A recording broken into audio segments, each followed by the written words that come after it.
हम इस वीडियो में प्रेजेंट कंटिन्यूस टेंस के बारे में पढ़ेंगे दोस्तों। जैसा कि लास्ट वीडियो में हमने प्रेजेंट सिंपल टेंस के बारे में पढ़ा था। प्रेजेंट सिंपल टेंस के सारे जो 5 टाइप के अलग अलग टाइप के जो सेंटेंस थे, यानी कि अफर्मेटिव सेंटेंस जिसको सकारात्मक वाक्य बोलते हैं, फिर नेगेटिव सेंटेंस, फिर इंट्रोगेटिव सेंटेंस के बाद में इंट्रोगेटिव नेगेटिव, और फिर WH वर्ड के सेंटेंस। तो ये सब सारे सेंटेंस अपन ने 5 टाइप्स के जो सेंटेंस पढ़े थे प्रेजेंट सिंपल टेंस में, उसको कैसे फ्रेम करते हैं। तो आज हम इस वीडियो में प्रेजेंट कंटिन्यूस टेंस का यूज़ करते हुए किस तरह से अलग अलग 5 टाइप के जो सेंटेंस है उसको फ्रेम करते हैं, तो उसके बारे में आज पढ़ेंगे।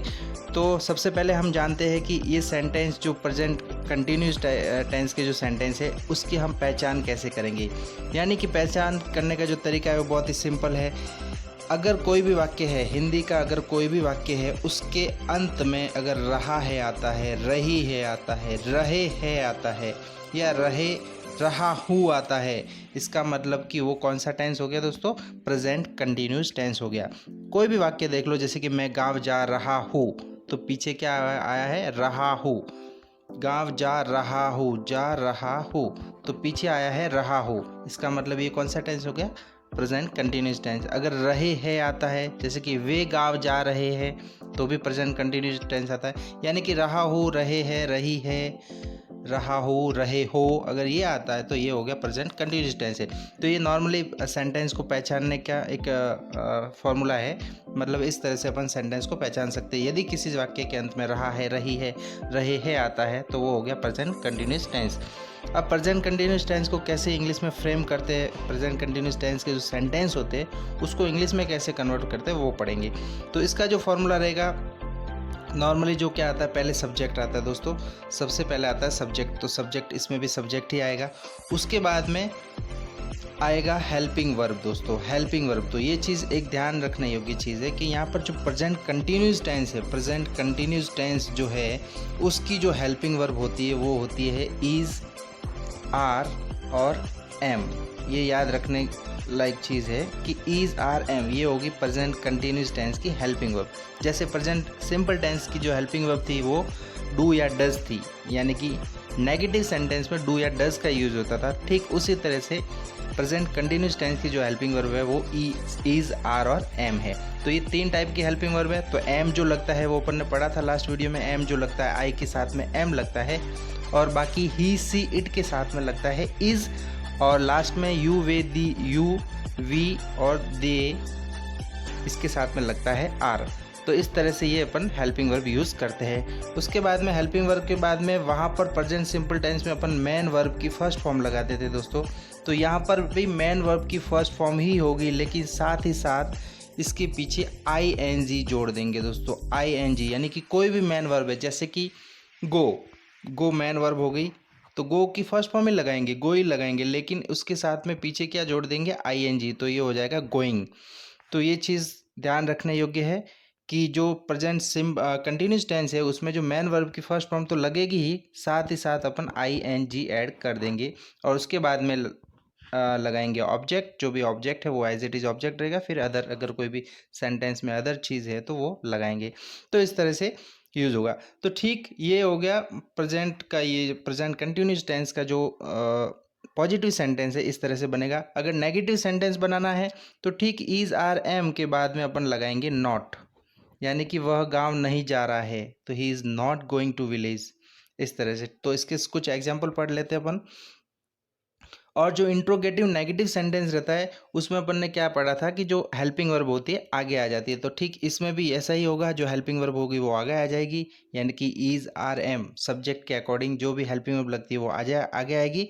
उसके बाद में सब्जेक्ट लगेगा। उसके बाद में अगर नॉट है तो नॉट लगेगा, नहीं तो वर्ब, मेन वर्ब लगेगी, और मेन वर्ब की ING फॉर्म लगेगी, फिर ऑब्जेक्ट, और फिर होगा दूसरा जो अगर कोई सेंटेंस है तो वो लगेगा। तो मैं जैसे कि अंग्रेजी सीख रहा हूँ, तो मैं को बोलते हैं आई आ गया, तो आई के साथ में क्या आएगा? एम आएगा, तो ये एम आ गया यहाँ पे। उसके बाद में मैं अंग्रेजी सीख रहा हूँ, आई एम, सीखने को बोलते हैं लर्न बोलते हैं, तो लर्न फर्स्ट फॉर्म हो गई दोस्तों। उसके बाद में अपन ने क्या पढ़ा था? ING लगाते, तो लर्न के साथ में ING लगा देंगे, यानी कि क्या हो जाएगा? ये लर्निंग हो जाएगा। तो यहाँ पर अपन ने लिख दिया लर्निंग, और उसके बाद में लगाएंगे ऑब्जेक्ट, यानी कि अंग्रेजी जो है ये हो गया ऑब्जेक्ट हो गया। तो इस तरह से आई एम लर्निंग इंग्लिश। दूसरा वाक्य लेते हैं, वह आ रहा है, तो वह यानी कि ही सब्जेक्ट हो गया, तो ही है इसलिए ही सी इट के साथ में अपन इज लगाते हैं तो सब्जेक्ट लगा दिया। उसके बाद में क्या लगाते हैं, हेल्पिंग वर्ब, तो हेल्पिंग वर्ब में ही के साथ में इज लगेगा तो इज हो गई, हेल्पिंग वर्ब हो गई। उसके बाद में मैन वर्ब, ये हो गई मैन वर्ब कम, मैन वर्ब होगी, लेकिन मैन वर्ब के साथ में कौन सी आईएनजी फॉर्म लगाते हैं, तो मैन वर्ब कम हो गया तो कम के साथ में ई हटा करके आईएनजी लगा देते हैं, ये मैन वर्ब होगी। तो ये इस तरह से ये सेंटेंस बनेगा। फिर कोई भी सेंटेंस अपन बना सकते हैं, लेकिन पीछे रहा हो रही है आना चाहिए, तो वो हो गया प्रेजेंट कंटिन्यूस टेंस। तो ठीक इसी में नेगेटिव सेंटेंस जो है वो नॉर्मली अपन ने सीखा था, इज आर एम के बाद में नॉट लगेगा, तो I am not learning English, ये हो गया नेगेटिव। वह नहीं जा रहा है तो ही इज नॉट कमिंग, वही सॉरी नहीं आ रहा है तो ही इज नॉट कमिंग।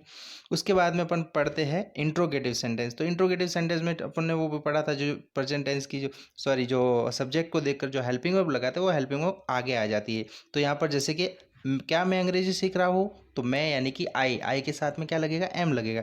तो ठीक यही जो एम वाली जो हेल्पिंग वर्ब है वो आगे आ गई, एम, उसके बाद में सब्जेक्ट लगेगा, फिर बाद में एज इट इज़ वैसा ही रहेगा, सब्जेक्ट लगेगा, और सब्जेक्ट के बाद में अगर नॉट है तो नॉट लगाएंगे, नहीं तो मैन वर्ब की आईएनजी फॉर्म लगेगी, और उसके बाद में ऑब्जेक्ट लगेगा। इस तरह से ये बनेगा। इसके बाद में पढ़ते हैं डब्ल्यू एच वर्ड के सेंटेंस। तो डब्ल्यू एच वर्ड के सेंटेंस भी ठीक इंट्रोगेटिव सेंटेंस के जैसे ही है।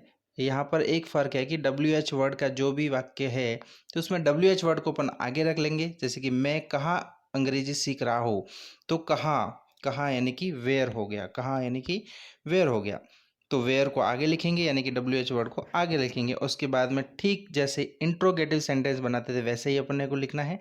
तो वेयर, मैं कहाँ अंग्रेजी सीख रहा हूँ, मैं आ गया तो मैं के साथ में एम लगेगा, तो एम को आगे नीचे इसके आगे लगाएंगे एम, उसके बाद में आई, उसके बाद में वही जो मेन वर्ब होती है उसके साथ आई एन जी, लर्न तो लर्निंग हो गया, उसके बाद में ऑब्जेक्ट इंग्लिश हो गया। तो इस तरह से अपन ये पूरा सेंटेंस अपन लिख सकते हैं। अगर नॉट आता है तो सब्जेक्ट के बाद में जस्ट सब्जेक्ट के बाद में नॉट आएगा, फिर मैन वर्ब की आईएनजी फॉर्म आएगी। तो ये सब बिल्कुल ईजी है, इस तरह से आप कोई भी सेंटेंस बना सकते हो।